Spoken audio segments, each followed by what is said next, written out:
ক্রিকেটকে good bye জানিয়ে দিলেন বাংলাদেশের ক্রিকেটের পোস্টার বয় সাকিব আল হাসান। খেলে ফেলেছেন শেষ টি-20, টেস্টেও শেষের অপেক্ষা। আর ওয়ানডেতে আসা আগামী বছর চ্যাম্পিয়ন্স ট্রফি। পরিস্থিতি ঠিক থাকলে আগামী মাসে ঘরের মাঠে মিরপুরে সাদা পোশাকে খেলতে চান শেষ টেস্ট।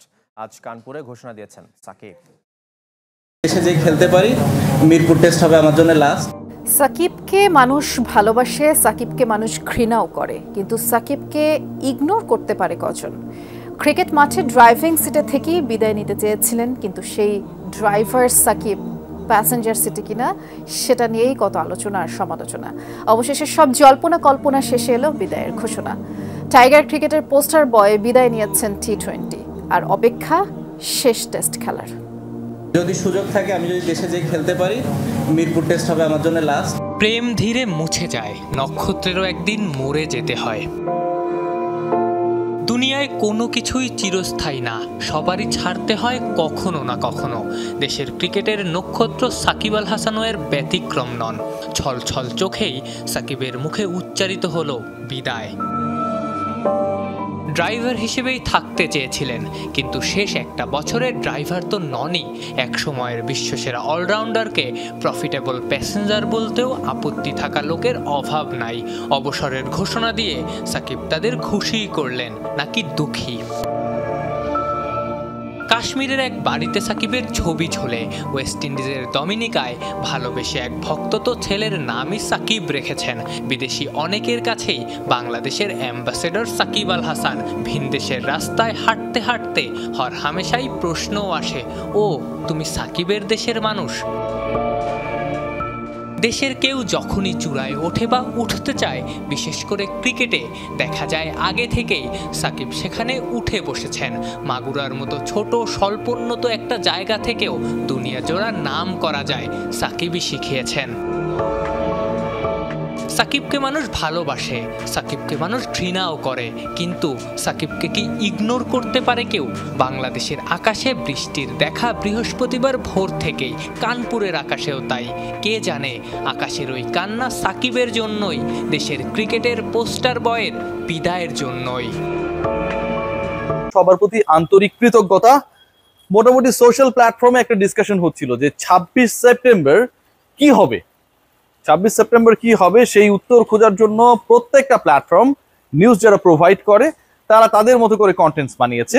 এবং আমার এই মুহূর্তে মনে হচ্ছে যে বাংলাদেশের প্রেক্ষাপটে 26শে সেপ্টেম্বর মিনস টুডে যেই ঘটনা ঘটেছে, সেটা আসলেই কেউ পার্টিকুলার গেমস খেলে বিটকয়েনের মালিক হয়ে যাবে কিনা, ক্রিপ্টোকারেন্সির মালিক হয়ে যাবে কিনা, তার থেকেও এটা বড় ঘটনা। Shakib Al Hasan, he announced his retirement from international cricket, particularly from two formats, Test and T20. One day তিনি খেলবেন। আপকামিং চ্যাম্পিয়ন্স ট্রফি যেটা পাকিস্তানে অনুষ্ঠিত হবে, তিনি যদি available to B selected on. আজকের দিনের সবচেয়ে বড় খবর সাকিব আল হাসানের রিটায়ারমেন্ট।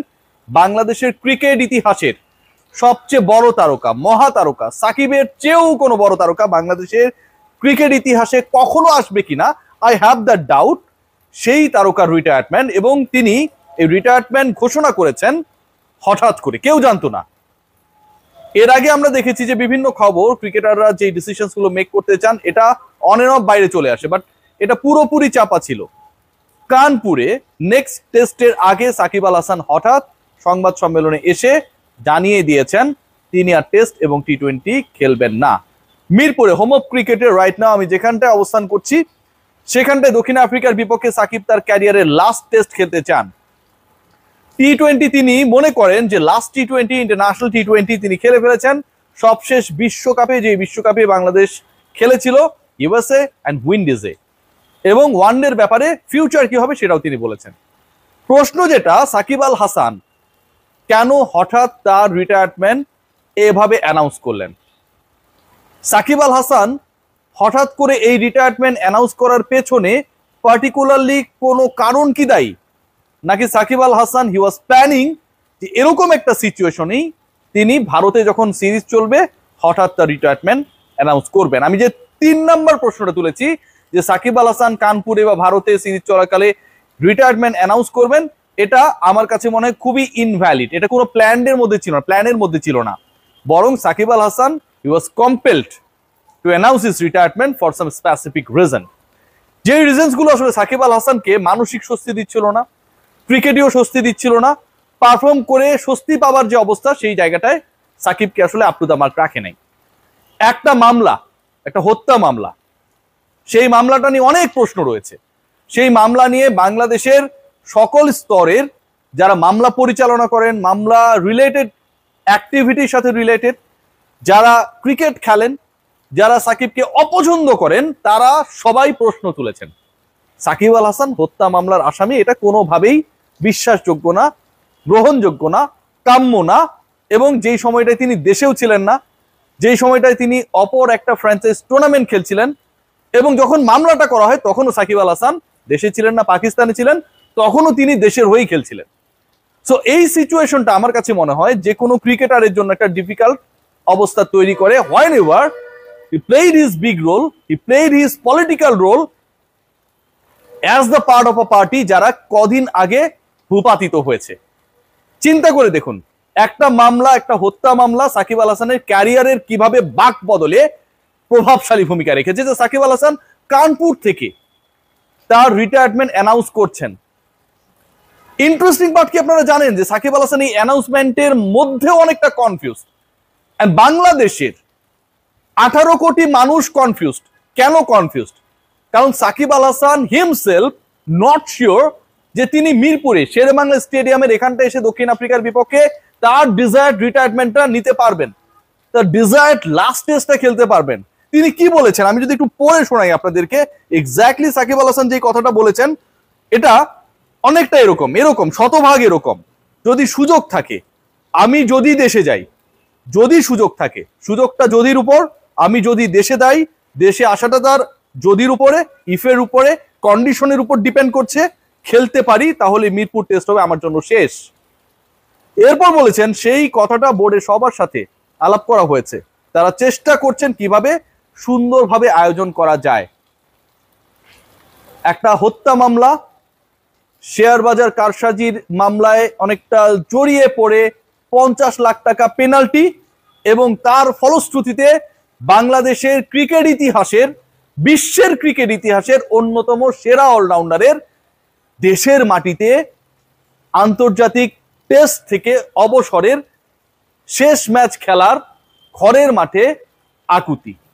যদি সুযোগ থাকে, যদি তিনি দেশে আসেন, বাংলাদেশ ক্রিকেট বোর্ডের সাথে তিনি কথা বলেছেন, তারা চেষ্টা করছেন সবটা যেন সুন্দরভাবে করা যায়, ভাবা যায়। এই কথাগুলো প্রযোজ্য, এই কথাগুলো বলছেন, এই কথাগুলো এই মুহূর্তের বাস্তবতায় আমাদের সবাইকে মেনে নিতে হচ্ছে। সাকিব আল হাসানের ক্ষেত্রে অবিশ্বাস্য হলেও এটাই সত্যি, অবিশ্বাস্য হলেও এটাও সত্য হতে পারে যে আমরা যারা আশায় বুক বাঁধছি যে মিরপুরের হোম অফ ক্রিকেটে আমরা সাকিবকে ফেয়ারওয়েল দেব, সেই ফেয়ারওয়েলটা হয়তো আমরা দিতে নাও পারতে পারি। আমরা যারা অন্তত কষ্ট পেয়েছি, ক্রিকেটার সাকিবকে নিয়ে কোনো প্রশ্ন তোলার সুযোগ নেই, সেই আমরা হয়তো এটারও এক্সপেরিয়েন্স করতে পারি যে সাকিব আল হাসানের বিদায়ী test match, upcoming test match যেটা কানপুরে অনুষ্ঠিতব্য, সাকিব যদি দেশে না আসতে পারেন, সাকিবের দেশে আসার যদি সেই সুযোগটা না হয়, বিসিবি সবকিছু সুন্দর করে সাকিবের শেষটা রাঙানোর জন্য সেই ব্যবস্থাপনা করতে যদি না পারেন, তাহলে সাকিব আল হাসানের টেস্ট ক্যারিয়ারের এন্ড প্রতিবেশী দেশে কানপুরে ভারতের বিপক্ষে, not here in Mirpur against South Africa. Harsh reality, but মামলা, হাস্যকর মামলা আমার কাছে মনে হয়। এবং সাকিব আল হাসানের ক্রিকেটার থেকে পলিটিক্যাল পার্সোনালিটি হয়ে যাবার যে হাস্যকর প্রচেষ্টা ছিল গত 1 বছরে, সবকিছু এটার জন্য দায়ী। দিন শেষে বাংলাদেশের মানুষ যিনি সাকিবকে হেট করেন, অপছন্দ করেন নানা কারণে, অক্রিকেটীয় অ্যাক্টিভিটির কারণে, সেই মানুষটারও মন খারাপ যে সাকিবের খেলা হয়তো আমরা দেখতে পারবো না। সেই মানুষটাও চায়, আমি শতভাগ গ্যারান্টি দিয়ে বলতে পারি, ফেসবুকে অনেকেই অনেক কমেন্ট করবেন, কিন্তু সেই মানুষটাও চান বাংলাদেশকে এত এত অর্জনের সাক্ষী করা সাকিব আল হাসান যেন বাংলার মাটিতেই তার লাস্ট টেস্টটা খেলেন। কিন্তু আমরা কেউ জানি না এই সাকিব আল হাসান আসতে পারবেন কিনা, আমরা কেউ জানি না পরের টেস্টের আগে নতুন করে, নতুন ইস্যুতে, নতুন বিতর্কে সাকিব আল হাসান নতুন মামলার সম্মুখীন এক্সপেরিয়েন্স হবেন কিনা। আমরা কেউ জানি না এই প্রশ্নের উত্তরগুলো কি হবে। বাংলাদেশ ক্রিকেট বোর্ড আমার কাছে মনে হয় now in a position of great dilemma that they have to decide whether সাকিবকে তারা ওয়েলকাম করবেন অর নট। পরিস্থিতি যদি এমন হয় যে সাকিব এখানটায় নির্বিঘ্নে টেস্ট খেলে ফেরত যেতে পারবেন, তিনি কিন্তু কথাও বলেছেন আমি যেভাবে আসবো ঠিক সেভাবে যেন আমি দেশ থেকে যেতেও পারি, সেই ব্যবস্থা যদি বিসিবি করতে না পারে, then what will happen? Things will be more difficult. Shakib Al হাসানের শেষ টেস্ট হতে যাচ্ছে কানপুরেই, নাকি সাকিব আল হাসান তার লাস্ট টেস্ট খেলবেন মিরপুরে? কানপুর হোক আর মিরপুর হোক, কান আর মির বাদ দিলে কোনো একটা পুরে যে সাকিব আল হাসান তার লাস্ট টেস্ট খেলবেন, এটা নিয়ে কোনো ধরনের সংশয় থাকছে না। আর ওয়ানডে যে ফরম্যাটটা সাকিব আল হাসান খেলবেন সেটা নিয়ে খুব বেশি ভাবনার কিছু নেই, কারণ বাংলাদেশের ওই যে চ্যাম্পিয়ন্স ট্রফি, সাকিব আল হাসানের রিটায়ারমেন্টের ডেডলাইন ফ্রম ওয়ানডে ক্রিকেট, তার আগে বাংলাদেশ খেলবেই অফিসিয়ালি এখন পর্যন্ত যে শিডিউল আছে এফটিপি অনুযায়ী 3টা ওয়ানডে, এবং সেটা অনুষ্ঠিত হবে ওয়েস্ট ইন্ডিজে। তো সাকিবের জন্য it's not a difficult task to play those 3 ODIs।